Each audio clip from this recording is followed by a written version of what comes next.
weather forecast today? Today's forecast, a lot of sunshine, blue skies, marine clouds. Just a perfect day to go outside and relax. That's your forecast. We'll be right back. Yeah, sunny days, sunny days, sunny days. No clouds in the sky, about to get away. Feels like it's been a freaking day. Hey everyone, welcome back. We're happy to see you another episode of our Contracts and Cocktails. I'm Carolyn Smith. And I'm Kelly Bowling. We're with the Coastal State team at Compass. And we wanted to talk to you today about New Year's resolutions or lack of New Year's resolutions.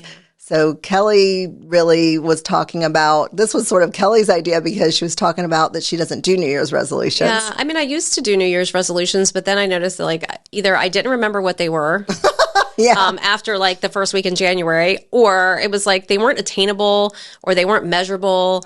Or I just was like slacking. So I'm like, well, what else can I do? Let's set some realistic goals. So nothing crazy. Like, you know, I'm not going to go out and run a marathon this year. It's not happening. You're not? No. No. But like things like, you know, I would like to read this many books next year, or, you know, with our sales stuff, like I want to sell 50 houses next year. Right. Not so much about like a dollar amount, but more like how many people am I going to help? Or I'm going to do better and I'm going to wash my bed sheets every week. You know, just little things like that, or making my bed every day, because I'm really bad at that. My husband, like, you know, he's ex-military, so like making the bed is a big deal to him.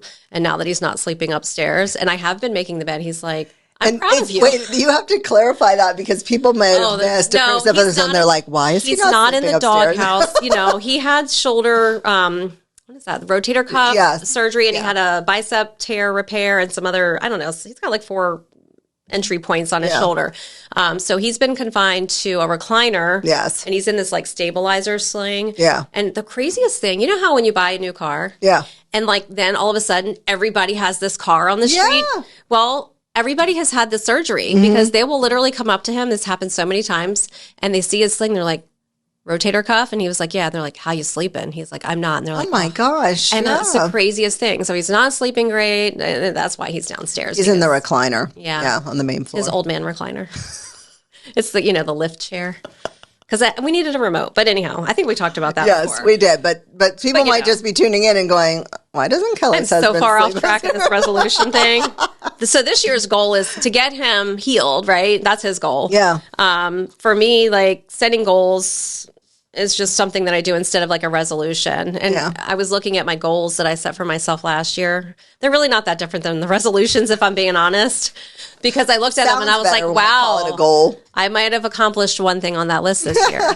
So, you know, I'm going to do better this year. I'm going to try. And for me, I don't do New Year's resolutions. I probably used to like a very long time ago, but I've sort of figured out that when I have a thing that I want to accomplish, those thoughts, that like aha moment, when it comes to me, it might come to me today. I mean, it could be, I don't know what today is, but whatever day it is, when it comes to me, I set it that day. Yeah. Like I like to just throughout the year sort of be reevaluating, re-looking at what do I need to change. I'm a big change person. I love change. I love when things are mixing things up and making things different. I get really bored when things are the same. So for me, it's like I'm always looking at those things and I like to set the goals as they come up. So I'm not a big New Year's resolution person, but I get You're it. a goal setter. I'm a goal setter. Yeah, but like the year. A random. That makes sense because it's like you'd be like, okay, next year I'm going to do such and such. So do you wait until January 1st to start working on that goal? And that's, I think, where people just kind of, it's like the diet, right? Yeah. On Monday. On January 1, I'm going to join the gym. And everybody is there. And until then, I'm going to eat all those ranch Doritos in my office. Gotta clean out and all the Christmas cookies and everything else. So we found this website called Mommy Nearest, and it was like alternatives to New Year's resolutions. So I thought it was kind of cool because they said in there that according to Forbes, 80% of resolutions are broken because resolutions can be overwhelming and defeating. Like, you don't want to feel bad about it. Like, I set this resolution and here it is January 15th and you've already fallen off the diet, not gone to the gym, whatever it is, you haven't done these things. So these were alternatives that they came up with. So, Kelly, you want to do the first one would be like make a bucket list. What are things you want to do before you die? Yeah. Does it have to happen this year? That. No. It'd just be something that, you know, like where places you want to visit or experiences you want to have. Like, is there like a musician that you've always wanted to go watch perform live? If it's Taylor Swift, I'm sorry for you. Because that's probably not happening. but maybe somebody else, Maybe if you have a gazillion dollars to buy you. Right? Like buy it off a scalper somewhere. Yeah. But, so things like that, so that you're not confined to the limits of like a calendar year to get that done. Right. I like the next one, like a monthly challenge. Yeah, me too. I love that. What can I do this month? So I follow this lady on TikTok, and we love TikTok. Yeah, We're TikTok I'm addicts. an addict. Yeah. I can't help it. But her challenge is to walk so many miles every month, like every day, like walking her dog, but like how many miles can I get this month? I like that. So she wanted to do she was turning 48 in, I think, October. So she's like, I want to do 48 miles in October for my birthday. And she saw how easy that was. She's like, oh, so I'm going to do like 50 miles in November. And she totally hit that. So now she's upping it every month. Like how much can I do? I did that one month, and it was like a St. Jude challenge for cycling when I was with the Peloton. It was like 250 miles. I rode a lot on that Peloton that month. It was very time consuming. It was hours. Yeah, he's a little here gnat. to visit us. If you see that little thing flying around, that's our little friend. I do like the monthly challenge, and that sort of goes with my whole thing of like set things when they come up or whatever, or having a birthday challenge. The team. We have a team goal of how many, how many deals we want to get per month. And then the month's over, you sort of like wipe it out. We erase the board, we start over. That's really sad. You're like, oh, so much work, and now we have to start over. Yeah, we're really upset when we have to erase the board. Do we really have to do it? Is it really the first? So yeah. I like the try gratitude exercises, remembering the things that you're grateful for, writing them down, whether you keep a gratitude journal or you just think about it. I know this is really weird, but when I take a hot shower, which is every day, I'm always grateful for hot showers. I think about it and I'm like, what did people do like 100 years ago? Or people now who live where they don't have like hot water or running water. Right. I think it's the most amazing thing that we have hot showers. I love a hot shower. So I try and find things that I'm grateful for every day and think about them and put it out there into the universe. I'm grateful for this. So that'd be a good thing to do, like a family dinner, like go around the table and everybody say one thing they were grateful for that day. Even, Yeah, I think that's an Oprah thing. It might be. I think Oprah has like gratitude journals and stuff like that, but I like the idea, and it forces you to eat dinner together too. That's one of my goals for next year, actually.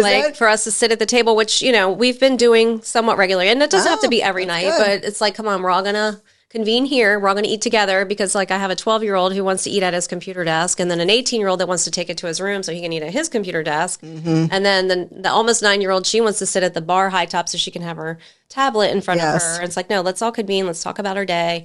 Usually it's just me and my husband sitting there sad by ourselves, like, staring at each other.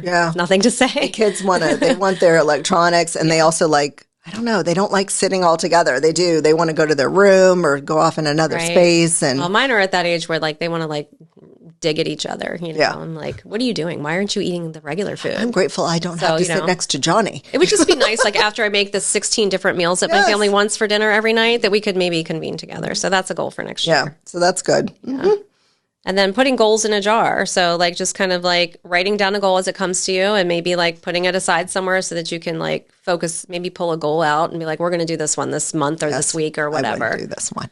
I probably wouldn't do that either. It's a nice idea, but I don't think I would do it. Practice mindfulness. If I understood mindfulness, we could talk about it. It's kind of like, I think it's like being present in the moment and being aware of like, what you're doing all the time. I ain't no time for that. I'm sorry. Maybe you could meditate. We're telling you things that we're not going to do. These are just ideas for other people that are better than us. That's all. If you're better at mindfulness than we are, then you do that one. But yeah, I mean, it's a good idea. I've just never really understood mindfulness. I'm like, I understand gratitude and goals and things like that, but I think we're always mindful, aren't we? I don't know. Try to be. Yeah. Okay. Making realistic lists. This is important. It's so important. If you can make a list of things like tasks that you want to accomplish, it can be as simple as like just folding all the laundry. You don't have to put it away, but fold it. Yeah.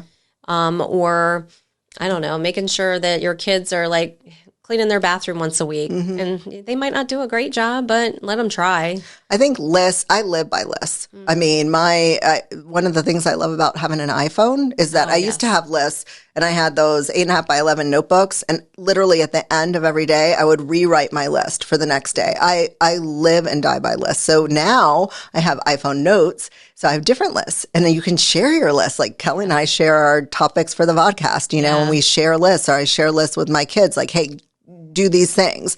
But I love lists. I think lists keep you on task, but they also like it feels so good to take things off the list. Check things off so they go away. Lists are awesome. When Jacob was in school, I would put all of his assignments for the week on the list and like what class it's for, what the assignment number is, so that when he completed it, he could just check it off and it would just disappear.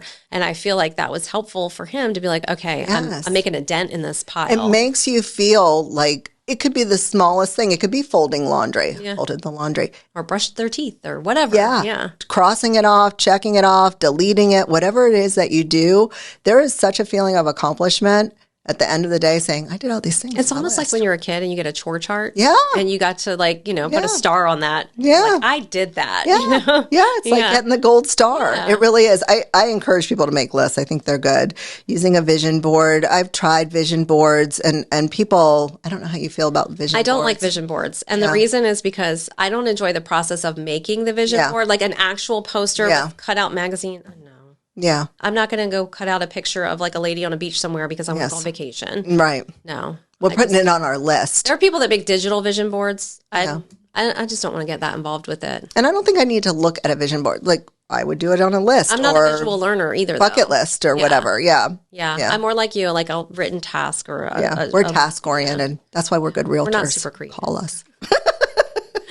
And the other one, you do this. Yeah, I do. Yeah. The word or mantra of the week, month, year. And I'm big on that. And I find them too. I'll find them like Facebook or Instagram or people post things. I'm like, oh, I like that. And I mean, I'll put things up on my board. Like I have a huge sign in my office and I saw it and I was like, I love that. And it's in there and it says work harder. And literally, like, I can't walk in my office. Nobody can walk in our office without saying not see that big sign, work harder. But I love stuff like that. I think it's those little things, and they can be, inspirational. They don't have to be work related. I just think it's good. Positive. It's like positive self-talk. So if you are the only person in your world that is telling you that you are number one at whatever it is that you're doing, that's okay. You just got to keep telling yourself that, because if you hear negative stuff, it can affect you. So don't be the person that's also giving yourself negative self-talk. Yeah, what you think about, you bring about. And I believe that for sure. And it's like, think positive, put the stuff out there that you want to accomplish, talk about it to yourself. Yeah.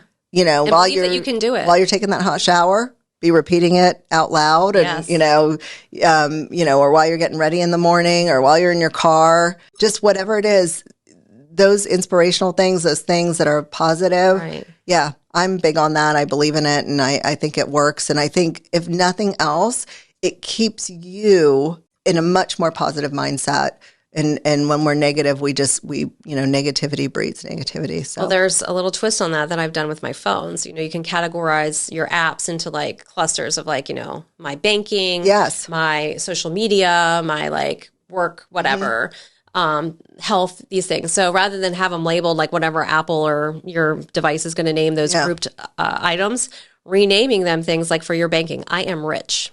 It's like a mantra. I love that. And then the social media one, I have like I am social, and like all my health apps, like my scale and my like. Yeah, I am healthy. It's I am healthy. So and all of these other like groupings. That's so cool. Now I have to go change all mine. And I had forgotten that I had done that, but like Everly saw it one day on my phone. She goes, "We're rich." And I was like, we're working on it, honey. I love that. But that's so good. Yeah. I'm going to go do because that. It's like, it's repeating that and you're seeing it all the time because you're always on your phone. So it's like, you're going to bring that up because you got to go check your bank account or you got to go do this or you got to go do that. And you're like, oh, yes. You can do it with your passwords too. Yeah, like I do that with, I shouldn't say that because people figure out my passwords. But yeah, I do it. So like for the health things and stuff like that, I make sure so that when I'm logging into that health portal, my mind is already in the positive place. Yeah. Oh, I love that. I'm going to go change all my iPhone stuff. All right. Well, is that it for us? That's it. I think at the end of the year here. And Happy New Year. Yeah, thanks for making it a great year for us, too. We've had a great year. We're super looking forward to 2023. Honestly, I'm like so excited. I don't know what it is, but I'm so excited for 2023. I know there's a lot of negative news out there, but I'm just feeling like really positive. I feel like I'm excited about not having to worry about buyers looking and making offers on 25 homes before they can get one. So that's really exciting. And just all the, change, I'm a change girl. So it's like, I love it. And I think, be positive about 2023. I had a girl tell me once she just doesn't even look at the news, doesn't read the news. And, they put it out there negative because it brings viewers. Yeah. Positive news is not as fun to read for some reason or listen to. But it's all, sunshine and roses all the time. Be like us. Just watch TikTok. TikTok's fun. There's some doomsday stuff there too. So stay away from that. Make sure what you're watching. Check your algorithms. But give us a call at 321-422-2160 or email us at hello@coastalestateteam.com if we can answer any questions or help you at all with real estate. We look forward to talking to you and seeing you in 2023. Cheers. Cheers. Today's forecast, a lot of sunshine, blue skies, marine clouds. Just the perfect day to go outside and relax. That's your forecast. We'll be right back.